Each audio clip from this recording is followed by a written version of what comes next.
Hello aspirants, कैसे हैं आप सब। तो आप सबको पता है हमने सीरीज स्टार्ट की है जिसमें हम जनरल स्टडीज़ 1 में सबसे पहले देख रहे हैं एमैक यानी कि ancient medieval art and culture. हम पहले ही 3 चैप्टर्स कंप्लीट कर चुके हैं, है ना। फर्स्ट चैप्टर था हमारा यहाँ पे स्टोन एज के ऊपर। सेकंड चैप्टर में हमने देख लिया Indus valley civilization. Third chapter में हम यहाँ पे देख रहे हैं वैदिक कल्चर। अब वैदिक पीरियड में हमने फिनिश किया है अपना अर्ली वैदिक पीरियड और आज हम यहाँ पे कंप्लीट करेंगे लैटर वैदिक पीरियड।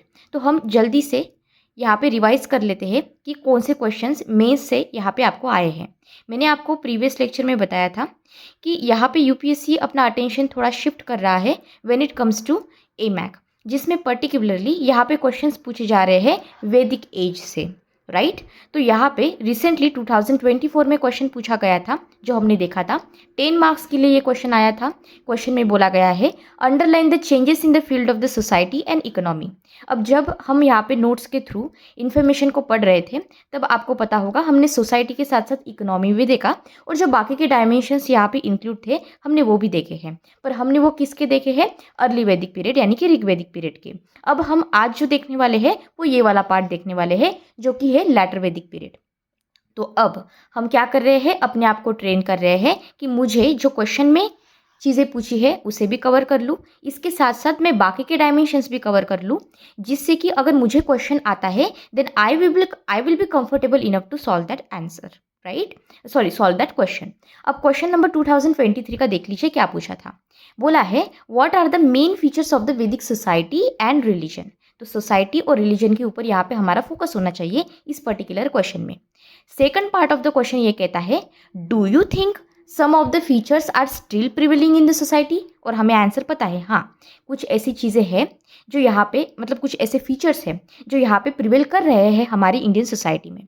तो हमें मल्टी डायमेंशनल होके दोनों भी साइड्स देख के यहाँ पे अपना आंसर लिखना है, प्लस एग्जामिनर को हिंट देनी है कि आप यहाँ पे क्या सोचते हो, आपका यहाँ पे क्या ओपिनियन है, राइट। तो इस तरह से हमने ये 2 क्वेश्चंस देख लिए हैं। अब हम यहाँ पे अब लैटर वैदिक एज के बारे में पढ़ते हैं। अच्छा, इसके साथ अगर आपको इस लेक्चर की या फिर प्रीवियस लेक्चर्स की पीडीएफ डाउनलोड करनी है तो इसे मैं दे दूंगी और लिंक मैं आपको प्रोवाइड कर दूंगी कमेंट सेक्शन बॉक्स में। वहाँ से आप टेलीग्राम चैनल से इन सबको डाउनलोड कर सकते हो, ठीक है। अगर कोई क्वेरी है तो आप मुझे कमेंट सेक्शन में भी पूछ सकते हो। तो अभी स्टार्ट करते हैं लैटर वैदिक पीरियड। सबसे पहले पीरियड याद रखना है कौन सा है, थोड़ा डिबेटेड है, मैंने आपको बताया है, मैंने मल्टीपल सोर्सेज से सारा इन्फॉर्मेशन यहाँ पे लिया है। तो मोटे मोटे तौर पे आप ये कह सकते हो 1000 से लेकर 600 बिफोर कॉमन एरा आपको लैटर वैदिक पीरियड दिखता है। अब ये थोड़ा सा चेंज हो सकता है तो इसके ऊपर तो कोई क्वेश्चन नहीं पूछता है, बस एक आपको आइडिया हो इसलिए। अब हम सोर्सेज देख लेते हैं इसके क्या क्या है। सोर्सेस में लैटर वैदिक पीरियड हमें कहाँ से पता चलता है, या फिर सॉरी मतलब कि यहाँ पे सोर्सेस कौन से हैं। तो हमने अर्ली वैदिक पीरियड में ऋग्वेद देख लिया था। लैटर वैदिक पीरियड में हमें दिखता है सामवेद, यजुर्वेद, अथर्ववेद, ब्राह्मण्स, आरण्यक्स और अर्ली उपनिषद्स और पुराण्स के ऊपर क्वेश्चन यूपीएससी ने पूछा है। ये सारे ऐसे एरियाज हैं जहाँ से यूपीएससी क्वेश्चन पूछ सकता है। अब यहाँ पे हम एक्सपांशन देख लेते हैं कैसे हुआ था आर्यंस का, पर्टिकुलरली लैटर वैदिक पीरियड में। हमने देखा है अर्ली वैदिक पीरियड में भी सप्त सिंधु का रीजन। अब यहाँ पे जो एक्सपांशन हुआ है वो इसी पर्टिकुलर रीजन से हुआ है। तो क्वेश्चन ये आता है कि एक्सपांशन कौन से डायरेक्शंस में हो रहा है। तो सबसे पहला जो है वो है हमारा वेस्टर्न उत्तर प्रदेश का रीजन। फिर आपका जो गंगा यमुना का दोआब है वहाँ पे भी एक्सपांशन हुआ है। ईस्टर्न यूपी तक भी ये आ गए थे और बिहार का रीजन। तो अब मोटे मोटे तौर पर आपको पता चल गया है कि लैटर वैदिक पीरियड में मुझे कहाँ पे ध्यान देना है।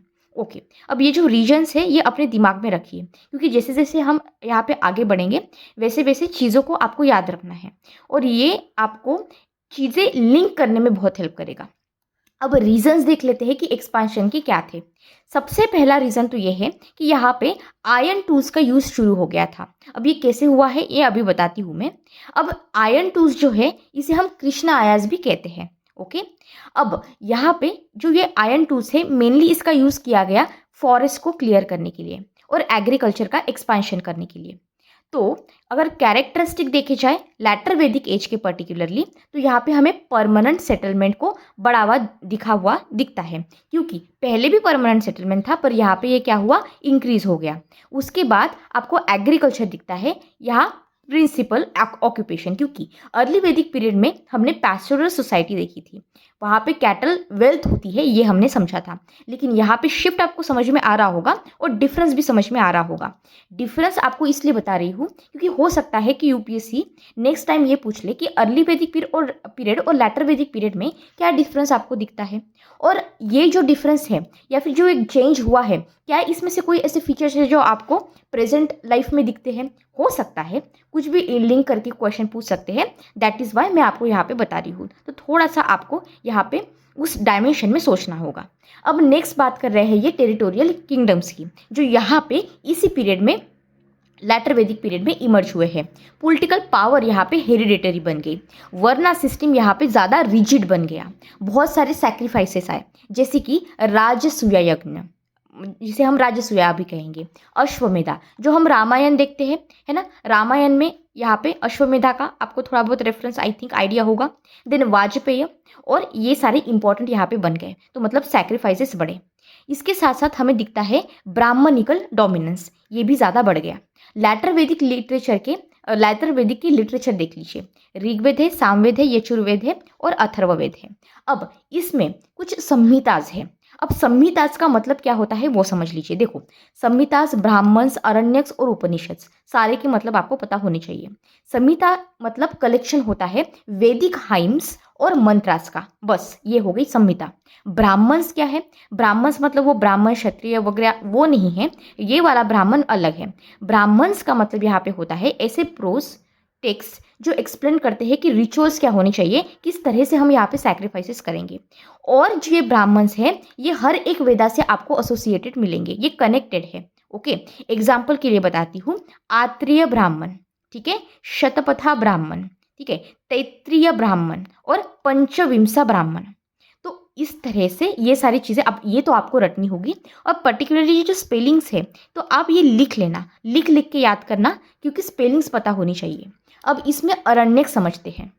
अरण्यक मतलब अरण्य हिंदी वर्ड है, अरण्य मतलब फॉरेस्ट, है ना, तो फॉरेस्ट टेक्स्ट है ये ब्रिज का काम करता है, ये एक तरह से ब्रिज है बिटवीन रिचुअलिज्म एंड फिलोसॉफी। तो ये एक सिंपल सी लाइन आपकी इसमें आनी चाहिए, because it is the keyword और हमें कीवर्ड ही तो याद करने हैं। So Aranyakas are the forest text which act as a bridge between ritualism and philosophy. Okay, अब यहाँ पे उपनिषद देख लेते हैं।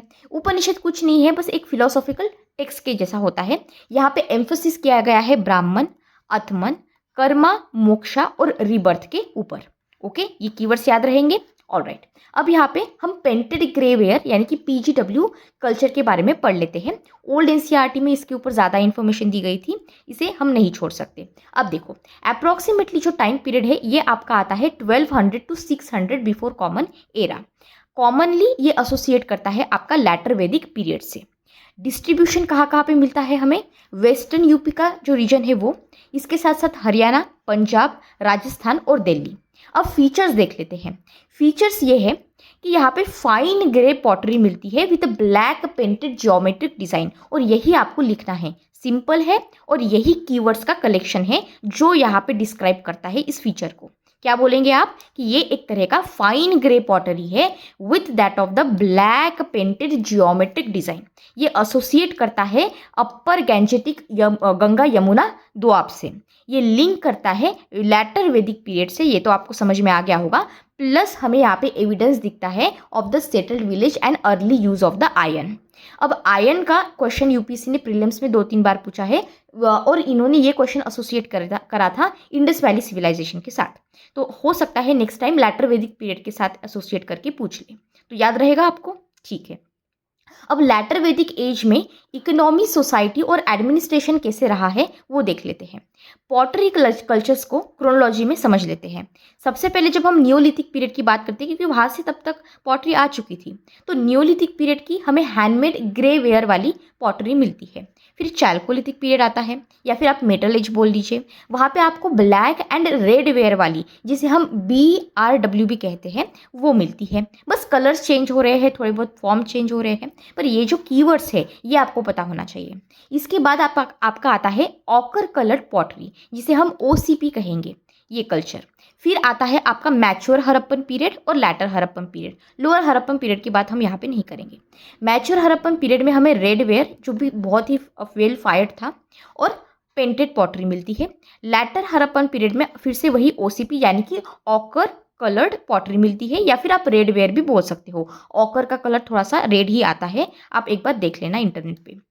उसके बाद आपका आता है अर्ली वैदिक पीरियड, जिसमें हमें ब्लैक और red ware, black slipped ware और पेंटेड ग्रे वेयर यानी कि पीजीडब्ल्यू, ये सारे मिलते हैं।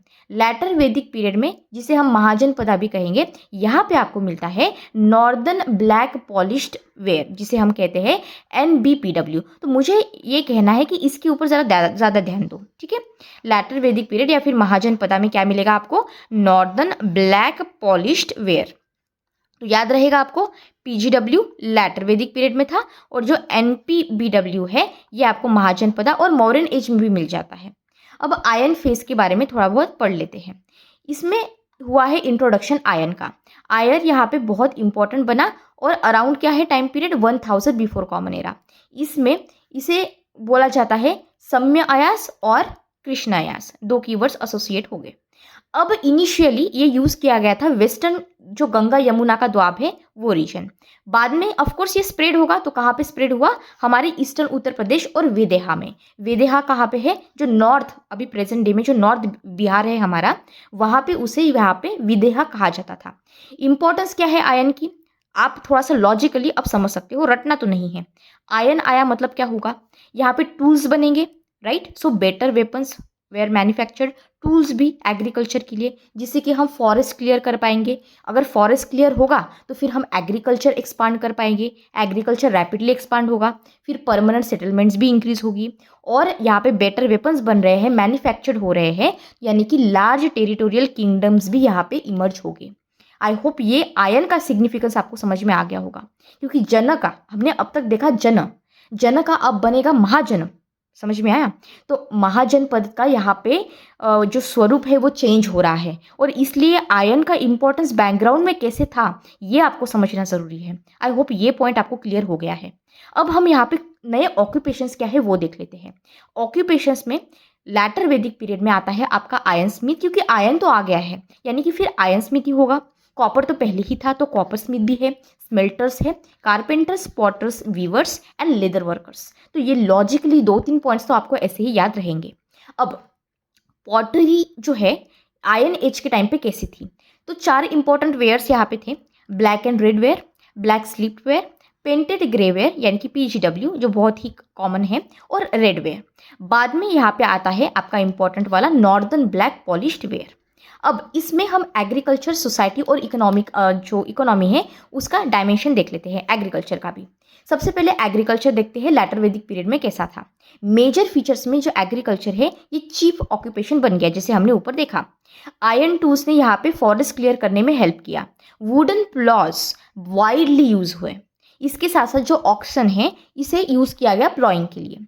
एग्रीकल्चर बहुत ज़्यादा इंटेंसिव बन गया। मेजर क्रॉप्स यहाँ पे राइस, वीट, बार्ले, लेंटिल, सीसम और बीन्स थे। राइस इसमें सबसे ज़्यादा इंक्रीज दिखा।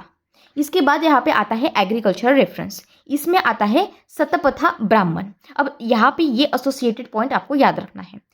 सतपथा ब्राह्मण मतलब क्या? ये डिटेल्ड इन्फॉर्मेशन देता है प्लॉइंग रिचुअल्स के ऊपर और एग्रीकल्चरल सेरेमनीज को डिस्क्राइब करता है। तो याद रहेगा सतपथा ब्राह्मण किसके बारे में है।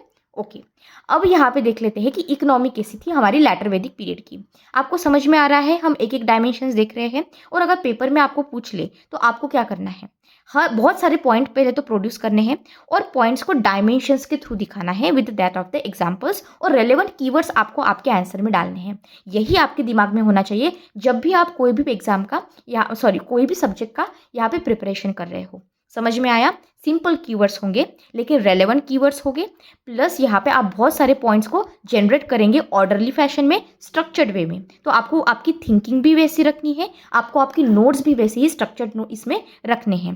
सिंपल रखेंगे हम चीज़ें, क्योंकि हमें बहुत सारी चीज़ें यहाँ पे याद रखनी है। जो भी इंपॉर्टेंट होगा, जहाँ पे स्पेलिंग रिक्वायर्ड है, वो सारी चीज़ें वो लिख लिख के हम याद करेंगे, है ना। ठीक है, अब इकोनॉमी का डायमेंशन कैसा है? फीचर्स में आपका आता है एग्रीकल्चर डोमिनेट बन गया, ट्रेड यहाँ पे एक्सपांड हुआ, क्राफ्ट्स डाइवर्सिफाई हुए और गिल्ड लाइक ऑर्गेनाइजेशन, ये इंपॉर्टेंट पॉइंट है, इसका इमर्जेंस यहाँ पे स्टार्ट हो चुका है। ट्रेड में आपको इंटरनल ट्रेड इंक्रीज होता हुआ दिखेगा, प्लस यहाँ पे कुछ सेंटर्स हैं जैसे कि काशी, कौसंबी, हस्तिनापुर और वैदेहा। तो हो सकता है यूपीएससी बस छोटा सा सिंपल सा क्वेश्चन पूछ ले कि यहाँ पे काशी, कौसंबी, हस्तिनापुर, वैदेहा ये सब क्या है। तो ये यहाँ पे लैटर वैदिक पीरियड में ट्रेड सेंटर्स रह चुके हैं। इकोनॉमी में ये पॉइंट कवर हो गया। अब ट्रांसपोर्ट में बुलक कार्ट्स, बोट्स और शिप्स, इन सब का यूज़ होता था। पर्टिकुलरली शिप्स यहाँ पे रिवेराइन और कुछ मरीटाइम ट्रेड के लिए।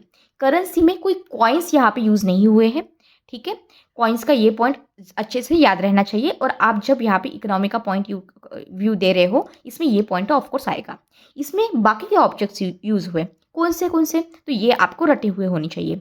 इसे कहते हैं हम निष्का, फिर सतमना और कृष्णला।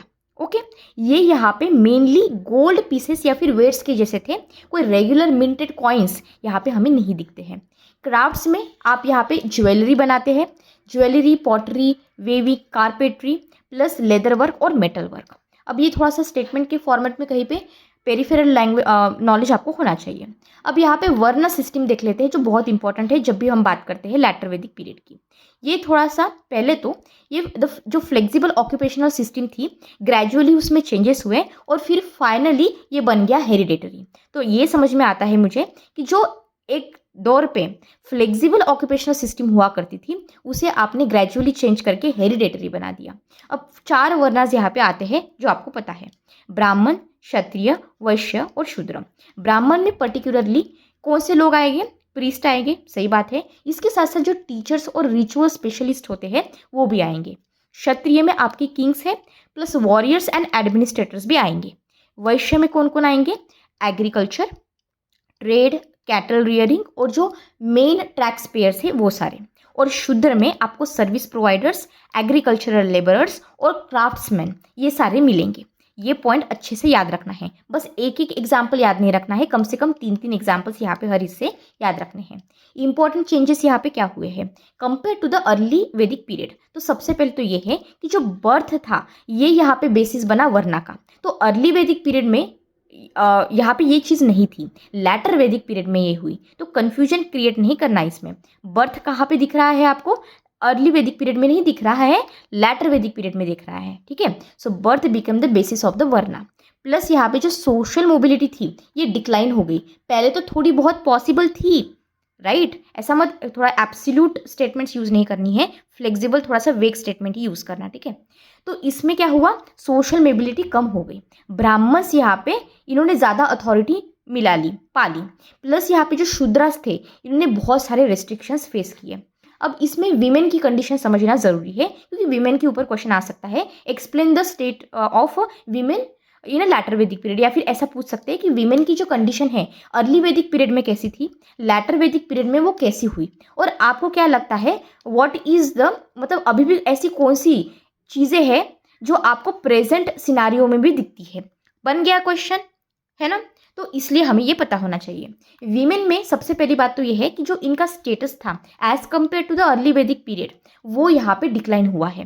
पहली बात तो ये है कि पेट्रियार्कल सोसाइटी बहुत ज़्यादा स्ट्रांग हो गई, एजुकेशन यहाँ पे लिमिटेड कर दिया, पॉलिटिकल पार्टिसिपेशन भी यहाँ पे कम हो गई, प्रॉपर्टी राइट्स भी यहाँ पे कम हो गए।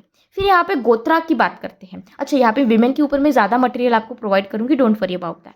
गोत्रा में देख लीजिए, सबसे पहले गोत्रा क्या है, ये एक तरह का इंस्टीट्यूशन है, इंस्टीट्यूशन ऑफ गोत्रा जो बहुत इंपॉर्टेंट बना। अरे जो है ये सेम गोत्रा में नहीं हो सकती, ये यहाँ पे रूल आया जिसे हम गोत्रा एक्सोगामी भी कहते हैं, ठीक है, ये याद रहेगा।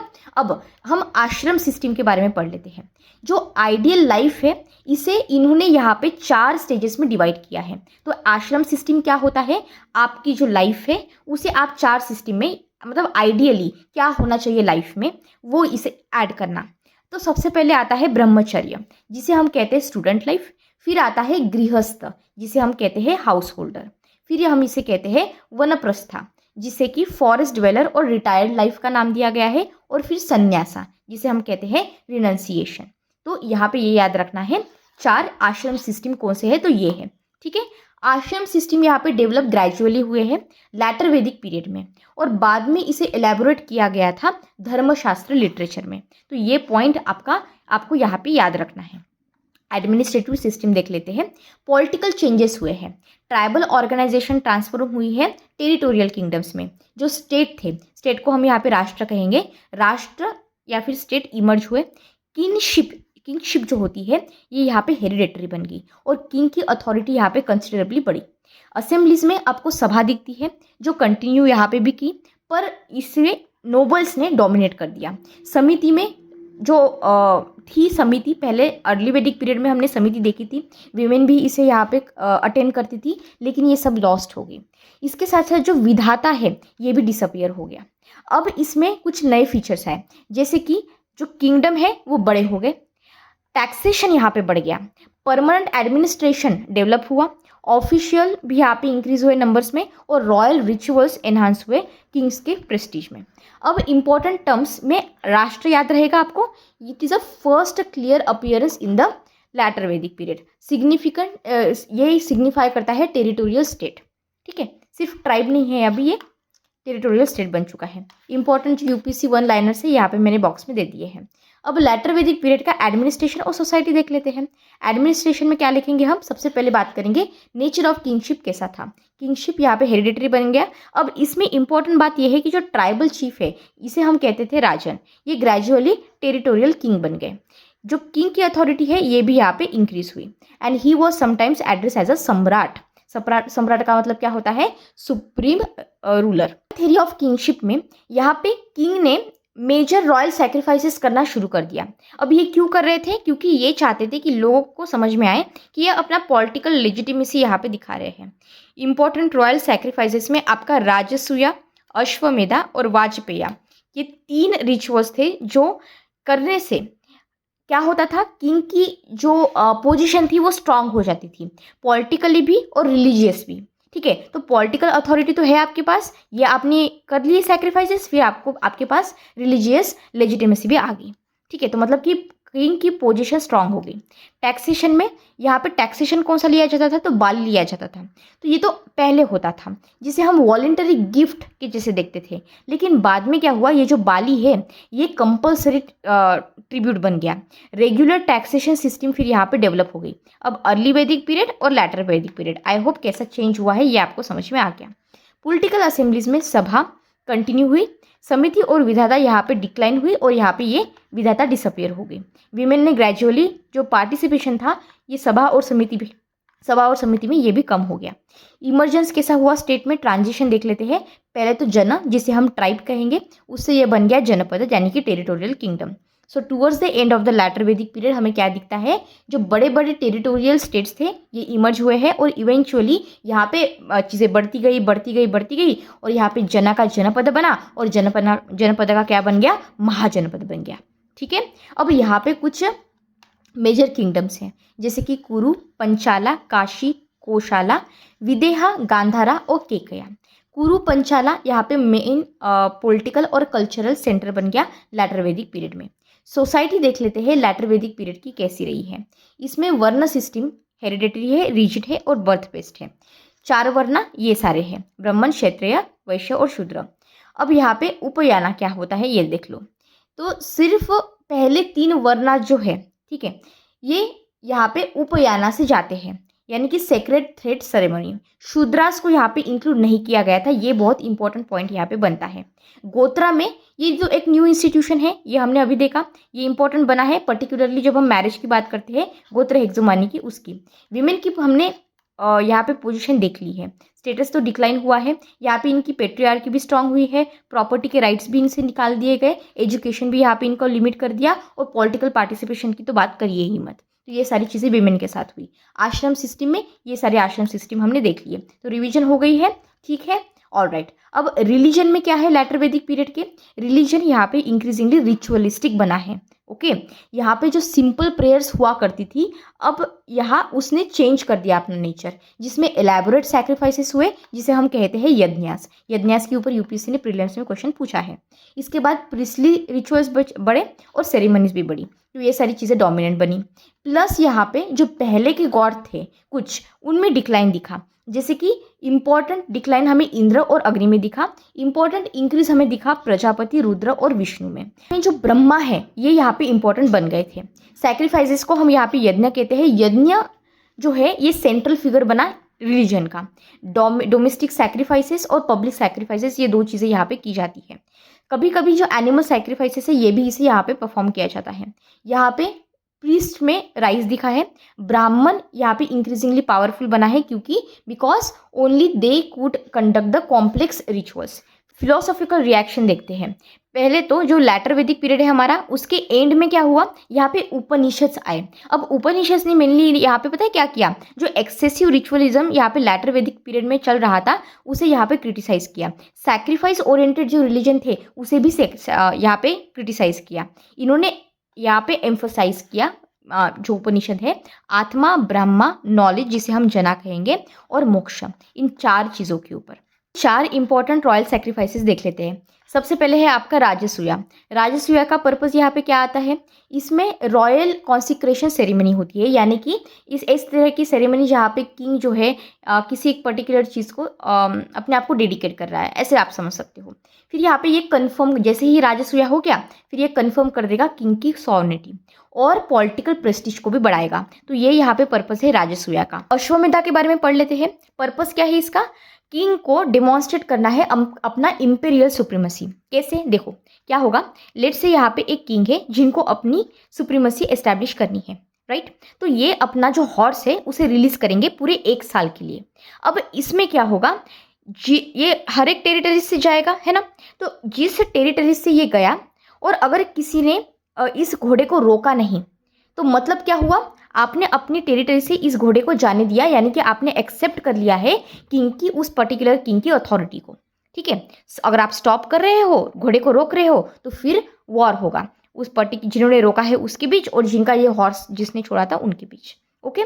इसे हम कहते हैं अश्वमेधा। हमने रामायण में भी ये देखा है। अब इसमें देखते हैं वाजपेय। वाजपेय का क्या है, इसका पर्पस है ये रॉयल प्रेस्टीज को एनहांस करना। इसमें कुछ सेरेमनियल शैरियट रेस होती है, ये सिंपलाइज करता है विक्ट्री और प्रॉस्पेरिटी को। तो ये 3 पॉइंट यहाँ पे आने चाहिए। अंगहित्री का इंपॉर्टेंस समझ लो, ये एक तरह के ऑफिशियल है जो कलेक्ट करते हैं रेवेन्यू और ट्रिब्यूट को। तो यहाँ पे इंपॉर्टेंट ऑफिशियल्स कौन से हुए, पुरोहित, सेनानी, ग्रामणी, ठीक है। भागदुधा यानी कि जो टैक्स कलेक्टर है उसे क्या कहेंगे, भागदुधा, और संघहित्री तो मैंने अभी आपको बताया। तो ये आपको पेयर के फॉर्मेट में या फिर किसी स्टेटमेंट के फॉर्मेट में पूछे जा सकते हैं, तो पता होना चाहिए कि क्या क्या है, ठीक है। अब कुछ टर्म्स लिटरेचर है और इसकी रिवीजन मैंने आपको यहाँ पे दे दी है, प्लीज़ आप यहाँ पे इसे पढ़ लेना। वैदिक लिटरेचर का इंट्रोडक्शन है, यहाँ पे देख लेते हैं। वेदा का मैंने आपको वैसे मतलब बताया था, नॉलेज होता है। नेचर इसका कैसा है, श्रुति लिटरेचर। श्रुति मतलब क्या, श्रुति से आपको हिंदी वर्ड थोड़ा सा समझ में आ रहा होगा, हर्ड या फिर रिवील्ड, राइट। देन ये जो नॉलेज था वेदा का, ये किस तरह से हुआ है, यहाँ पे पहले इसे सुना जाता था और कहीं पे लिखा नहीं जाता था, ओरली इसे ट्रांसफर किया जाता था एक पीढ़ी से दूसरी पीढ़ी तक, शिष्य से गुरु तक, ठीक है। अब इसमें ये जो भी नॉलेज था वेदा का, ये प्रिजर्व हुआ है मेमोराइजेशन से, कहीं पे कुछ लिखा ही नहीं है, ओके। तो जो भी वेदा से ऋग्वेद, सामवेद, यजुर्वेद, अथर्ववेद, ये सारी चीज़ें तो वेदास हमने देखे। अब सीक्वेंस देख लेते हैं वैदिक लिटरेचर का कैसा है। पहले तो आता है आपका संहितास, संहितास के बाद आता है आपका ब्राह्मण्स, ब्राह्मण्स का बाद आता है आपका अरण्यक्स, और उसके बाद आता है उपनिषद्स। ये पॉइंट आपको याद रहेंगे। कुछ टर्म्स है जो मैंने यहाँ पे दे दी है आपको रिक्वायर और ये करने के लिए, याद रखने के लिए। कुछ वैदिक लिटरेचर इंपॉर्टेंट करेक्शंस यहाँ पे मैंने दिए हैं, वो आप यहाँ पे पढ़ लेना, ठीक है। मतलब कुछ स्टेटमेंट्स होते हैं, कुछ एब्सोल्यूट चीज़ें होती है, एब्सोल्यूट हमें लिखनी नहीं है, फ्लेक्सिबल होकर चीज़ें रखनी है। अब कुछ वैदिक लिटरेचर है। अब वेदा का मैंने आपको बता दिया कि it is a knowledge. Sanskrit root क्या है, टू नो। वेदा मतलब क्या हुआ, to know. Vedas oldest sacred text है हमारे हिंदुइज्म के। श्रुति मतलब रिवील लिटरेचर, ये यहाँ पे है, ट्रांसमिट किए गए ओरली जनरेशन टू जनरेशन। अब क्लासिफिकेशन में जो है वैदिक लिटरेचर के हम देखते हैं श्रुति, इसमें आपका आता है संहितास, वेदास, ब्राह्मण्स, अरण्यक्स और उपनिषद। स्मृति यहाँ पे रिमेंबर्ड है या फिर डिराइव्ड है। ओके, वेदांगास जो है ये ऑक्सिलरी टेक्स्ट है।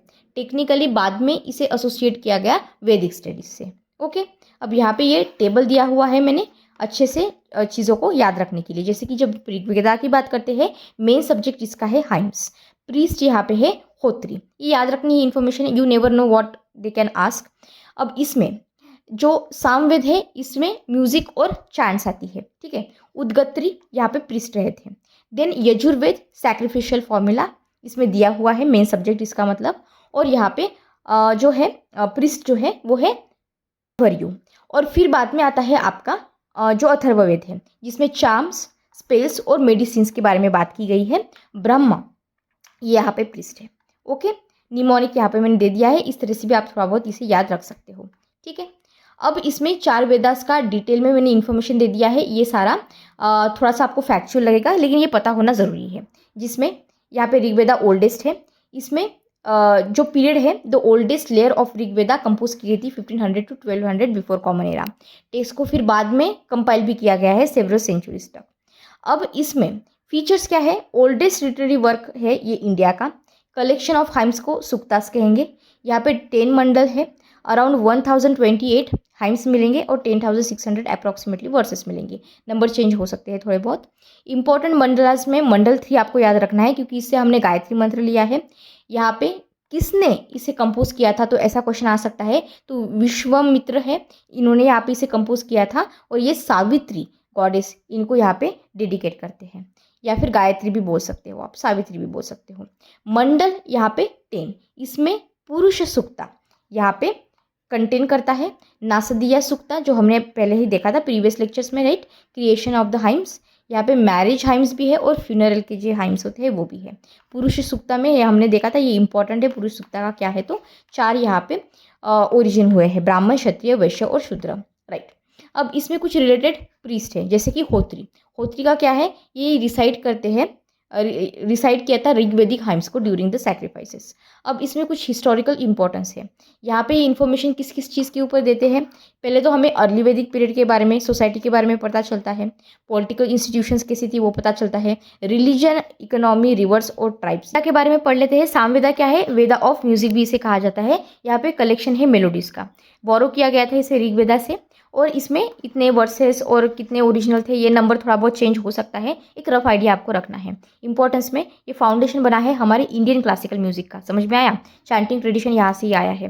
प्रीस्ट और उपवेदा का क्या है, प्रीस्ट उद्गत्री, यहाँ पे ये हाइम्स को बोला जाता था, सिंग करते थे ये लोग यहाँ पे जब सैक्रिफाइसेस करते थे तब। एसोसिएटेड उपवेद यहाँ पे कौन सा है, गंधर्व वेद, ठीक है। Music, dance and performing arts. Yajurveda के बारे में पढ़ लेते हैं। यजुर्वेदा कहा जाता है वेदा ऑफ सैक्रिफाइस। इसमें आपको रिचुअल फॉर्मूलाज और सैक्रिफिशियल प्रोसीजर्स भी मिलते हैं। इसमें प्रीस्ट अध्वर्यु है, जहाँ पे सैक्रिफाइसेस कंडक्ट किए हैं। और यहाँ पे 2 वर्जन्स और संहिताज हैं। पहले तो है कृष्णा यानी कि ब्लैक, यजुर्वेदा, ठीक है। इसे हम कहते हैं तैत्तिरीय संहिता। और यहाँ पे शुक्ल यानी कि व्हाइट हुआ, ठीक है। यजुर्वेदा आता है, जिसमें हम कहते हैं इसे वज्रशयनी संहिता, ठीक है। अब ये जो है स्पेलिंग के साथ आपको इसे याद करना है। अब अथर्ववेदा है। अथर्ववेदा का मतलब क्या हुआ, वेदा ऑफ मैजिक या फिर वेदा ऑफ हीलिंग भी आप कह सकते हो। इसमें आपके चार्म्स, स्पेल्स, कोई स्टोरीज की बिलीफ्स होते हैं, डिसीजेस के रिलेटेड इन्फॉर्मेशन, मेडिसिन के रिलेटेड इन्फॉर्मेशन, ये सारी इसमें आ जाती है। इंपॉर्टेंस क्या है बाय द वे इसका, ये अर्लीस्ट रेफरेंस है to that of the medicine and the healing practices. Traditionally ये एसोसिएट करता है with that of the Ayurveda. Priest में आपको यहाँ पे ब्रह्मा दिखेंगे, जो सुपरवाइज करते हैं सैक्रिफाइस और अगर कोई मिस्टेक हुई है उसे करेक्ट करना। अब इसमें एक्स्ट्रा इन्फॉर्मेशन मैंने दी है ब्राह्मण्स, आरण्यक्स और उपनिषद के ऊपर। अब इसमें मैं आपको एक बात बताना चाहती हूँ, जब आपका प्रीलिम्स आएगा तो मैं आपको यहाँ पे जो आपका लूसेंट है उसके पेजेस, उसमें बहुत सारी फैक्चुअल इन्फॉर्मेशन दी है जो प्रीलिम्स के लिए बहुत इंपॉर्टेंट है ना। तो वो आपको रटनी पड़ेगी। तो that is the extra work you have to do, वो मैं आपको अटैच करके इसमें दे दूँगी, ठीक है। तो इसमें ब्राह्मण्स में मीनिंग, और ये तो मैंने आपको बताया है मीनिंग और पर्पस क्या है इसका। ऐसे टेक्स्ट है जो एक्सप्लेन करते हैं वेदास क्या है, रिचुअल, सैक्रिफाइसेस, सिम्बोलिज्म क्या है, मीनिंग क्या है हाइम्स का, ये सारा यहाँ पे दिया गया है। इंपॉर्टेंट ब्राह्मण हमने पहले ही देख लिया है, पर इसमें ऋग्वेदा में क्या आता है, आत्रेय, ठीक है, कौशिष्ट की ये आता है। सामवेदा में आपका आता है पंचविंसा, जिसे तांड्य भी कहते हैं, और जैमिनिया। वेदा में तात्रेय और शतपथा याद रखना है। अथर्ववेदा में क्या आता है आपका, गोपथ, ठीक है। इंपॉर्टेंट फैक्ट ये है कि शतपथा ब्राह्मण जो है ये मोस्ट इंपॉर्टेंट ब्राह्मण है। इसमें अश्वमेधा, राजसूया और कुछ रेफरेंसेस है विदेहा और किंग जनका के बारे में। तो ये यहाँ पे इस तरह से इंपॉर्टेंट बन जाता है, यूपीसी क्वेश्चन पूछ सकता है। अरण्यक में मीनिंग और पर्पस आपको बता दिया है। अरण्यक से फॉरेस्ट याद रखना है। ये क्या करता है, प्रिपेयर करता है लोगों को कि रिटायरमेंट के बाद आपको फॉरेस्ट में जाना है तो क्या क्या चीज़ें करनी है। It is a bridge between the ritualism and philosophy, ये तो हमने पहले ही देखा था, राइट। अब उपनिषद के बारे में क्या है, मीनिंग और आइडिया इसका ये है, to sit near the teacher, ये इसका एक्चुअली मीनिंग और आइडिया है। इसे यहाँ पे हम वेदांता भी कहते हैं, क्यों, because they form the concluding portion of the Vedas, that is all, इसलिए वेदांता। मेन आइडियाज इसका क्या है, ब्राह्मण, आत्मा, ये तो मतलब याद ही होनी चाहिए, ब्राह्मण, आत्मा, Karma, rebirth and moksha. Philosophy में हम नॉलेज को यहाँ पे ज्ञान कह रहे हैं, और इसमें ज्ञान में, अच्छा मैं आई थिंक मुझे याद है, आई थिंक ऊपर मैंने गलती से इसे जना बोल दिया था, है ना, जब नॉलेज की बात आई थी, तो ये ज्ञान है, ठीक है। आई एम सॉरी अगर मैंने ऊपर मिस्टेक कर दी है तो अभी मैं करेक्ट कर रही हूँ। मुझे ठीक से याद नहीं है, पर प्लीज़ आप ये देख लेना, ठीक है। नॉलेज इसे कंसिडर किया जाता है superior to that of the ritual sacrifices, ठीक है। इसमें कुछ की हाईलाइट्स है, फेमस डायलॉग्स यहाँ पे दिए गए हैं, ये सारी चीज़ें, ठीक है। नेशनल मोटो सत्यमेव जयते जो हम यूज़ करते हैं, मुंडका उपनिषद से आया है, ये क्वेश्चन आपका हो सकता है, ठीक है। और फेमस डायलॉग्स में नचिकेता और यमाका यहाँ पे है, जिसे हम कथा उपनिषद के द्वारा याद रखते हैं। वेदांगास क्या है वो देख लेते हैं। पहले तो वेदांगास को कहा जाता है लिम्स ऑफ द वेदास, ठीक है। मतलब आप एक्सटेंशन की जैसे इसे देख सकते हो। इसकी वजह से हमें समझ we can understand, we can preserve the Vedas, ठीक है। ये एक साथ नहीं बनाए गए थे, ठीक है। इसको कंपाइल किया गया है इवेंचुअली, पर्टिकुलरली लैटर वैदिक और सूत्रा पीरियड में। वेदांगास ये 6 ऑक्सिलरी डिसिप्लिन्स के अंडर आते हैं, sutra literature, and they are not the part of the Shruti literature. 6 जो हमारे वेदांगास है वो देख लेते हैं। वेदांगा में सबसे पहले आता है आपका शिक्षा। शिक्षा का मतलब यहाँ पे क्या हुआ, क्या क्या ये इंक्लूड करेगा, जो फोनेटिक्स या फिर प्रोनाउंसिएशन होते हैं वो सारे। छंदास में क्या है, यहाँ पे प्रोसोडी। अब इसका मतलब क्या होता है, कुछ पैटर्न्स नहीं होते साउंड्स या फिर रिदम्स के, पर्टिकुलरली पोएट्री की या फिर स्पीच की हम बात करते हैं, तो उसकी स्टडी करना, मतलब यहाँ पे ये। फिर यहाँ पे व्याकरण तो आपको पता है, ग्रामर होता है, निरुक्ता तो है, एटिमोलॉजी, ठीक है। एटिमोलॉजी का मतलब क्या हुआ, जो हमारे वर्ड्स होते हैं ना, तो वर्ड्स का हिस्टोरिकल बैकग्राउंड क्या रह चुका है, या फिर इसका इवोल्यूशन कैसे हुआ है, उस सब की स्टडी जो होती है उसे हम एटिमोलॉजी कहते हैं। फिर कल्प है, कल्प में रिचुअल्स आते हैं, और ज्योतिष्य तो आपको पता है, एस्ट्रोलॉजी और जो कैलेंडर है फॉर रिचुअल्स वो सारे। अब कल्प में क्या क्या आता है वो भी हम देख लेते हैं। कल्प में सबसे पहले तो है आपका श्रौत सूत्रा, फिर गृह सूत्रा, धर्म सूत्रा और सुलभ सूत्रा। यूपीसी का फेवरेट यहाँ पे सुलभ सूत्रा है, क्यों, क्योंकि यहाँ पे ज्योमेट्रिकल प्रिंसिपल्स दिए गए हैं। जब आप सैक्रिफिशियल अल्टर्स वगैरह बनाते हो उस टाइम पे, या फिर जो इंडियन मैथमेटिक्स है उसमें भी इसका यूज़ हुआ है। यहाँ पे मैंने यूपीसी प्रीलिम्स के लिए जो इंपॉर्टेंट इन्फॉर्मेशन है याद रखने के लिए वो टेबल के फॉर्मेट में दे दी है, वो आपको अच्छे से याद रखनी है। तो ये तो चैप्टर हमारा कंप्लीट हो गया है। Tomorrow will start the new chapter, ठीक है। हम महाजनपद से स्टार्ट करेंगे, फिर हम जैनिज्म देखेंगे, बुद्धिज्म देखेंगे, और इंपॉर्टेंट इन्फॉर्मेशन जो है उसके related prelims as well as mains के लिए देखेंगे, ओके। अगर आपको कोई क्वेरी है तो आप मुझे कमेंट सेक्शन में बता सकते हो। I will try my best to solve those queries. और अगर आपको मेरा काम पसंद आता है तो please subscribe to the channel, आपके दोस्तों के साथ भी शेयर कीजिए, लाइक कीजिए, जिससे मेरा भी मोटिवेशन बढ़े। And thank you so much, God bless you all.